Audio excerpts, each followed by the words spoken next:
بسم اللہ الرحمن الرحیم۔ وجہ اعراب، طلبہ کہتے ہیں وجہ اعراب کیسے بتائی جاتی ہے؟ مشکل لگتی ہے، پریشان ہوتے ہیں، نہ پریشانی کی بات نہ مشکل کی بات۔ اصل یہ ہوتا ہے کہ جب کوئی سائل آپ سے سوال کرتا ہے تو آپ اس کا سوال سمجھ پاتے ہیں یا نہیں۔ اگر آپ سمجھ آتے اور آپ کو وجہ اعراب بتانے کا اسلوب پتہ ہوتا تو بآسانی آپ اس کی وجہ بتا سکتے تھے۔ عام طور پر آپ سے یہ سوال کیا جاتا ہے کہ جناب یہ کس حالت میں ہے؟ یہ لفظ کس حالت میں ہے؟ جب آپ سے یہ سوال کیا جائے گا تو اس کا مطلب یہ ہوگا کہ آپ اس لفظ کی حالت ڈیفائن کریں۔ حالت کا مطلب ہوتا ہے رفع، نصب یا جر۔ یہ بڑی توجہ رکھنے والی بات ہے، رفع، نصب یا جر۔ سوال تھا آپ سے یہ کس حالت میں ہے؟ آپ نے کہا یہ حالت رفع میں ہے، حالت نصب میں ہے یا حالت جر میں ہے۔ یہ اس سوال کا جواب ہے۔ اسی کو آپ رفعی، نصبی، جری بھی کہہ سکتے ہیں، یا آپ مرفوع، منصوب، مجرور بھی کہہ سکتے ہیں۔ تینوں ایک ہی چیزیں ہیں۔ کس حالت میں؟ اچھا، اس میں معرب مبنی کی کوئی تقسیم نہیں۔ جو لفظ آپ سے پوچھا گیا، آپ سے اس کی حالت پوچھی جا رہی ہے، سو آپ نے اس لفظ کی جو حالت ہے وہ بتانی ہے، اور حالتیں تین ہی ہوتی ہیں، رفع، نصب یا جر۔ فعل میں جزم بھی آتا ہے، تو رفع، نصب، جر یا رفع، نصب اور جزم، یہی تین حالتیں ہوتی ہیں۔ فعل کی عام طور پہ پوچھی نہیں جاتی، اسماء کی پوچھی جاتی ہیں تو رفع، نصب اور جر۔ یہ پلے سے بات باندھ لیں، مبنیات کی حالت نہیں بتائی جاتی۔ ایک بات۔ دوسری بات،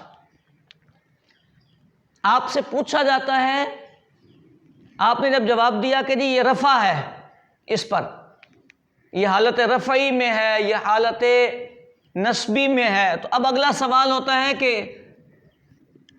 وجہ اعراب بتائیں۔ یہ وجہ اعراب ہماری اردو میں دو طرح چلتا ہے۔ وہ پیپر میں آتا ہے نا اعراب لگائیں، تو وہاں اعراب بمعنی حرکت ہوتا ہے، حرکتیں لگائیں۔ ورنہ نحو کا جو اعراب ہے وہ کلمے کے آخری حرف پر آنے والے تبدیلی کو اعراب کہا جاتا ہے۔ آخری حرف پر، وہ اعراب بالحرکت ہو یا اعراب بالحرف ہو، وہ دونوں صورتیں بنتی ہیں۔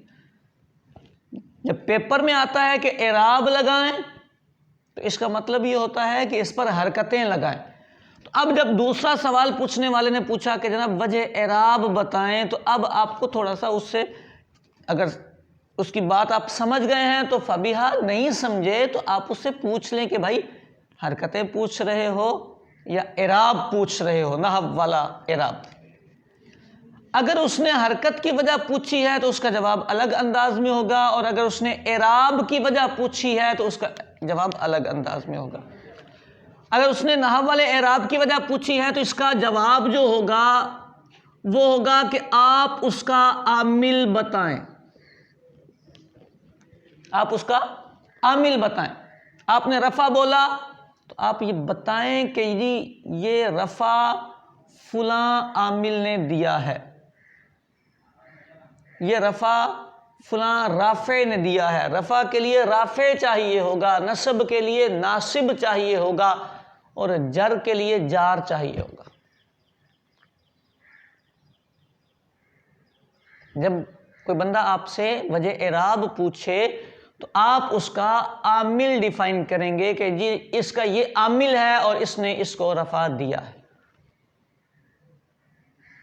آپ نے خبر پہ رفع پڑھا، پوچھا جی کیوں ہے، تو آپ اپنے موقف کے مطابق یا کہیں گے اس کو مبتدا نے رفع دیا ہے، یا آپ کہیں گے کہ جی اس کو عامل مانوی نے رفع دیا ہے۔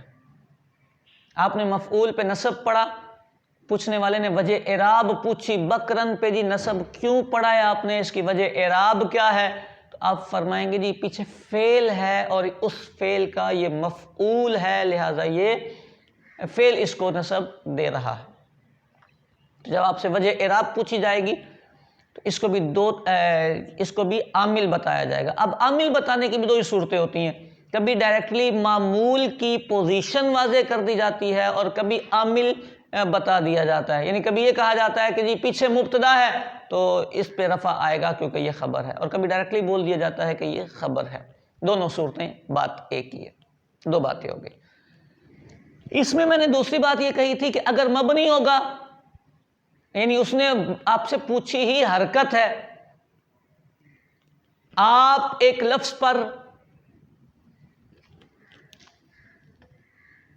کہہ رہے تھے جی یہ ہوا جو ہے یہ مرفوع ہے, ہوا زید میں ہوا مرفوع ہے.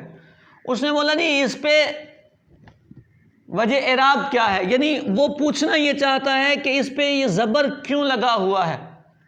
آپ نے رفع بولا ہے تو رفع میں تو پیش ہوتا ہے نارملی, تو آپ نے اس پہ زبر کیوں پڑا ہے, اس پہ زبر لگنے کی وجہ کیا ہے, وجہ حرکت کیا ہے. تو اب آپ بولیں گے جی یہ مبنی ہے, یہ مبنی ہے. اب آپ عامل نہیں بتائیں گے, عامل تب بتائیں گے جب آپ سے کوئی نحو والا اعراب پوچھے گا. تیسری بات, اب پہچانیں گے کیسے کہ یہ کیا ہو رہا ہے. یعنی رفع ہے تو کیسے ہوگا, نصب ہے تو جواب کیا ہوگا, جر ہے تو جواب کیا ہوگا. رفع ہے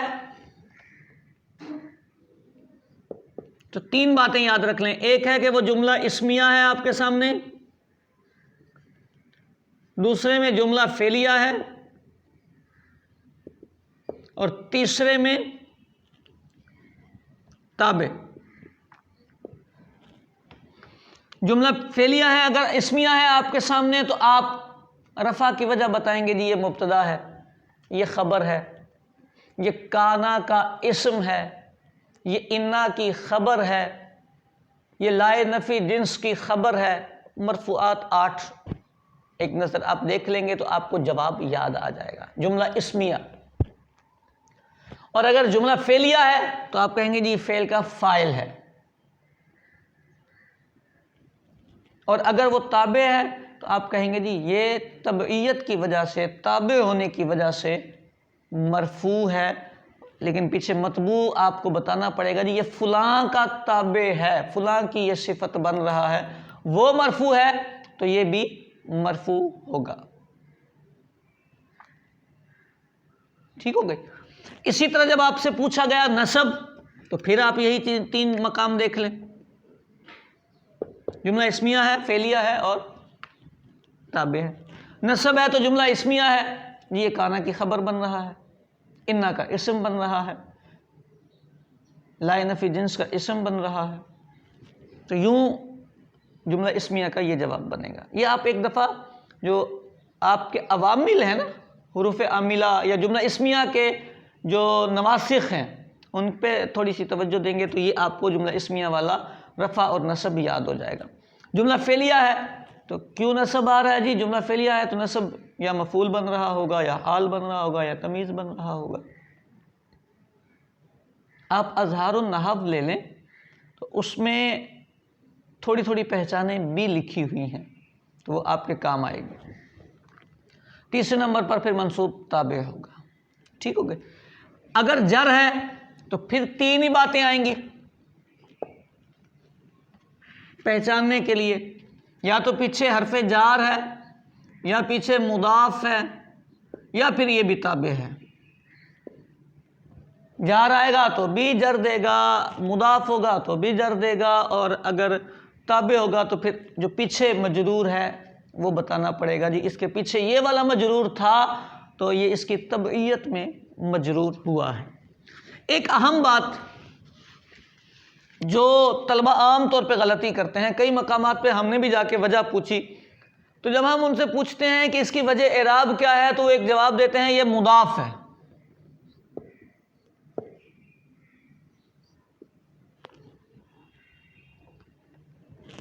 وجہ اعراب کیا ہے وہ جواب دیتے ہیں یہ مضاف ہے, بلکہ بعض اوقات ہم یہ پوچھتے ہیں کہ یہ کیا بن رہا ہے، تو وہ کہتے ہیں یہ مضاف ہے۔